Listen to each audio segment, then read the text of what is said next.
si on avait eu le Covid de cette année en 2008, on était tout aussi efficace que Singapour, Taïwan, la Corée du Sud, qui n'ont pas eu besoin de se confiner, parce qu'ils ont mis en place des tests, une pratique de dépistage extrêmement systématique, le port du masque généralisé pour tout le monde, le confinement pour ceux qui étaient positifs aux tests, etc., etc.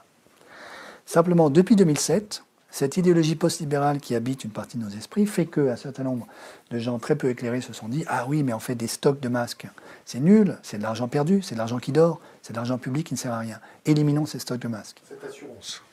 Éliminons cette assurance, exactement. Donc on a éliminé nos assurances au motif qu'il faut faire du profit à court terme, le plus vite possible et le plus possible, dans des chaînes de valeur internationales à flux tendu. C'est ça l'idéologie qui nous tue aujourd'hui. Donc, face à la question de la pandémie, en fait, en France, nous, effectivement, on est en short dès le mois de février, alors qu'en fait, le virus circule probablement depuis le mois de décembre, peut-être même avant. L'Islande a fait des tests de dépistage 1 mois avant qu'il y ait le premier cas positif qui apparaisse en Islande. Nous, on a commencé à faire des dépistages plusieurs jours, voire plusieurs semaines après que des premiers cas en fait, positifs fussent apparus en France, si on avait fait des tests de dépistage. Et donc aujourd'hui, c'est une des raisons pour lesquelles c'est pas impossible qu'on se paye une deuxième phase de confinement à cause de la deuxième vague qui est en train de gonfler petit à petit.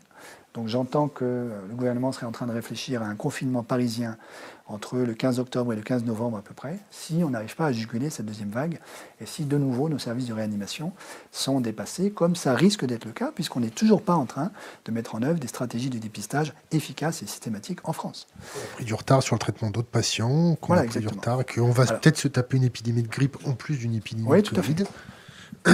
À ce sujet, c'est pas indifférent de dire d'ailleurs que le confinement probablement va tuer davantage que le virus lui-même, à cause de tous les patients qui souffraient de tout à fait autre chose qu'on n'a pas pu soigner dans les hôpitaux, parce que nos hôpitaux étaient débordés et complètement accaparés par la question du coronavirus, à cause par exemple de toutes les maladies mentales qu'on n'a pas pu traiter et qui se sont aggravées pendant le confinement.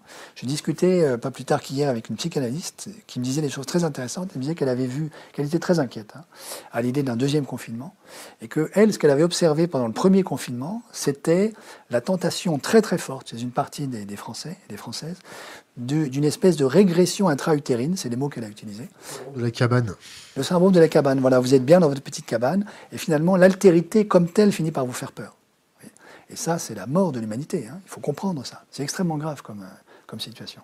Donc moi, je pense qu'il faut tout faire pour éviter le confinement, non pas en sacrifiant les personnes qui vont mourir, mais en mettant en place une stratégie de dépistage et évidemment de port du masque extrêmement systématique, ce que le gouvernement français ne fait toujours pas aujourd'hui.